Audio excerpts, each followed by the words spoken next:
pessoal escasso. Como é que era feita a comunicação entre as procuradorias? Gerava alguma dificuldade no desenvolvimento das atividades da PGU? Bom, essa comunicação ela era feita também de um modo que nós adotamos. Primeiro por telefone, que o telefone existia e era fácil.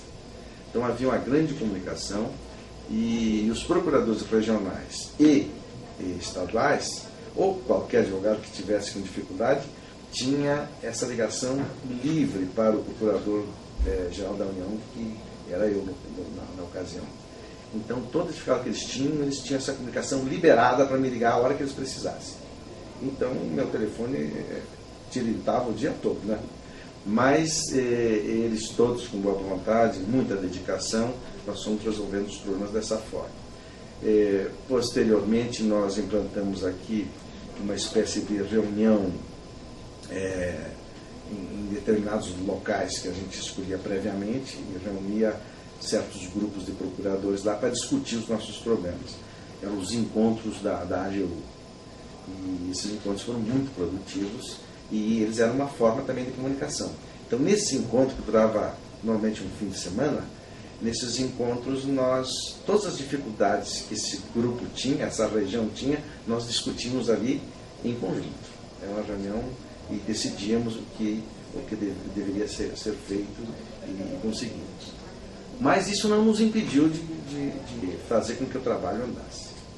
Havia dificuldades sim, mas eram supridas dessa forma. Quando a AGU foi criada, foi estabelecido um prazo que os processos ficariam paralisados. Já havia antes da ciência. E aí passou esse tempo, os processos foram acumulando. Como é que aconteceu assim? Porque foram vários processos acumulados e a PGU... Foi uma outra coisa notável. Quando esses processos estavam com prazos suspensos pela União, eles foram ficando guardados nos tribunais, ou nos fóruns, nas varas. No momento em que nós recomeçamos, quer dizer, quando a AGU começou a funcionar, esse prazo não foi mais prorrogado por medida provisória, por lei, por nada. Significava que a AGU estava a pleno vapor legalmente, embora na prática tivesse todas essas dificuldades.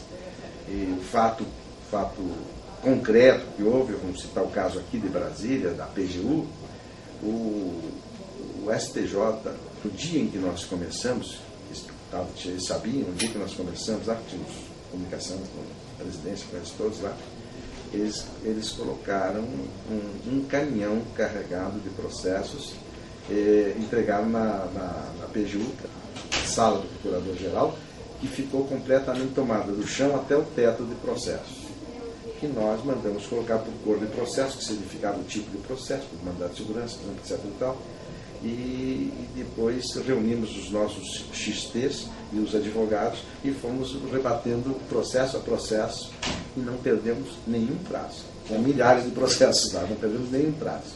Com todas essas dificuldades. E aí a AGU começou a defender, né? Foram muitos nãos, alguns sim.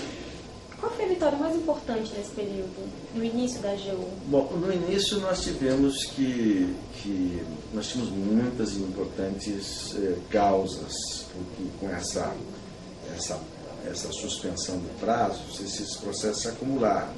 E dentre esses processos havia muitos processos importantes. Mas eram processos de natureza normal, ordinária. De modo que eu reputo que as grandes vitórias da AGU, elas se deram já algum tempo depois, na época da privatização. A ação que foi feita pelo governo da União e coube à AGU sustentar em juízo essas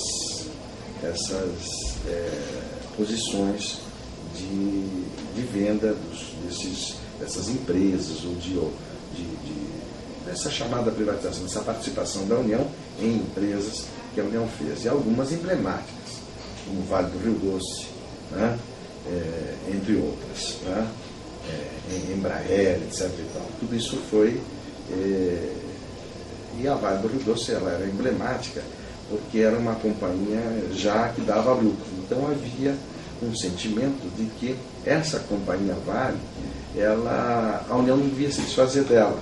E houve então uma movimentação muito grande não só de partidos políticos, mas de sindicatos que montaram um esquema de ataque à privatização da Vale do Rio Doce. E é até hoje uma grande mineradora, que exporta muito, então tem divisas, gera divisas para o Brasil. E se dizia na época que essa empresa, por exemplo, tinha, a União recebia de rendimentos pelas ações que possuía essa empresa, recebia rendimentos, se não me engano, na ordem de 400 milhões por ano. Né? Já havia o real, então digamos 400 milhões de reais por ano. E além disso,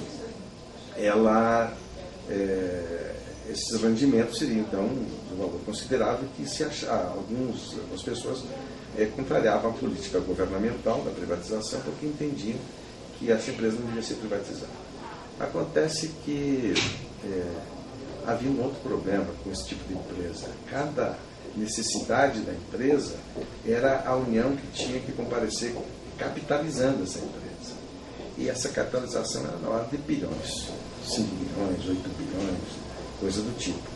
E isso, naturalmente, saía dos cofres do Tesouro Nacional.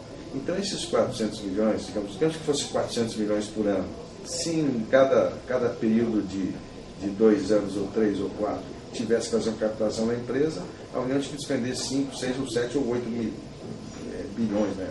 Acho que não era real ainda, isso foi, essa participação acionária é muito mais antiga, né? Mas então ela vinha se crescendo. E então, na verdade, se cotejasse o desembolso da União comparado com o que recebia, o desembolso era maior. E isso saía dos cofres públicos, traduzindo, saía de saúde, saía de segurança, saía da educação, essas coisas prioritárias que cabem a qualquer governo. Essas ações devem ter chamado a atenção da mídia, né? Que com certeza. Como é que era lidar com jornalistas naquela época, sem meio de comunicação? Bom, havia realmente uma presença da mídia muito grande. Jornais, televisões estavam sempre presentes, porque esse era um assunto novo e era um assunto importante. Ele gerou muita atenção da mídia. E havia seus processos judiciais. Nós mesmos aqui na AGU tínhamos um grande assédio de jornalistas e tal, sabe disso. Especialmente quando essas ações estavam em julgamento dos tribunais. Porque aí o tribunal julgava assim, assado. Para você ter uma ideia, tinha, se não me falha a memória, tinha 104 medidas liminares em processos movidos contra a União, só nesse caso da Vale do Rio Doce. E nós fizemos uma medida aqui em Brasília e no STJ e conseguimos reunir, uma decisão que houve, reunir os processos tudo numa vara só. Se não me engano, foi a 4ª Vara Federal de Belém do Pará, que foi a primeira que tinha conhecido esse tipo de ação. Então nós matamos esse problema de acesso, de problemas, de notícias, e esse envolvimento, esse nervosismo cessou só com essa decisão que nós conseguimos então reunir esses processos. E aí deslancharam todos os demais, teve Telebrás, teve Embratel, teve um monte de outras empresas grandes e que eram assim tidas como empresas marcantes na vida nacional e que muita gente achava que elas não deviam ser privatizadas. Mas que havia as razões de governo e que hoje está aí demonstrado, por exemplo, a própria Vale, pelo mesmo exemplo, que é uma empresa que é de grande. E outra coisa, dizia-se também que essas empresas seriam privatizadas e compradas por estrangeiros. O exemplo da Vale está aí para dizer que não foi estrangeiro, foi comprado por brasileiros, fundos de pensões brasileiros também participaram. E a CSN também, que era a Companhia Siderúrgica Nacional, que era emblemática também, porque era uma empresa que vinha do tempo da Segunda Guerra Mundial, que foi o governo federal, na época do presidente Getúlio Vargas, que tinha conseguido a implantação dessa usina aqui por parte dos americanos. Então eram coisas significativas para o país, mas que nessa política nova elas foram preservadas, estão funcionando até hoje, mas não o governo empresário, não o país empresário, e sim o empresário particular cuidando de uma empresa. E qual é a vantagem do governo? o governo apenas arrecada os impostos que elas geram. Quer dizer, não tem que botar dinheiro lá para fazer funcionar a empresa. Se a empresa quebrar, é o governo que tem que sustentar. Não, se a empresa quebrar, é o dono particular que tem que suportar esse prejuízo. Agora, o Estado, então, estaria cumprindo a sua função de arrecadar os impostos que essa empresa paga na sua atividade industrial. Né? Como foi na gestão do senhor que aconteceu o primeiro concurso da carreira, que foi idealizado? Como é que foi idealizar? Qual eram os objetivos de vocês? Quantos foram os primeiros procuradores a assumir na época? Bom, na verdade isso também é aquela continuação daquilo que eu estava falando antes. O primeiro concurso, ele era uma imposição, porque nós não tínhamos quadro de advogado. Funcionário dos quadros administrativos era mais fácil de conseguir na administração federal, e tinha muita gente aqui que oriunda de lá com requisições, era o único meio que nós tínhamos de trazer esse pessoal. Agora, o primeiro concurso, ele já era uma imposição, porque nós sabíamos que tínhamos que ter advogados da União cuidando dessa função, que isso aqui é privativo de advogados da União, sempre foi, mesmo quando não tinha advogado da União. Mas é só porque não tinha é que nós tivemos que usar essa formação, que eu chamei de plurima, para fazer funcionar a AGU. Mas esse concurso era uma necessidade, esse e os outros que se seguiram.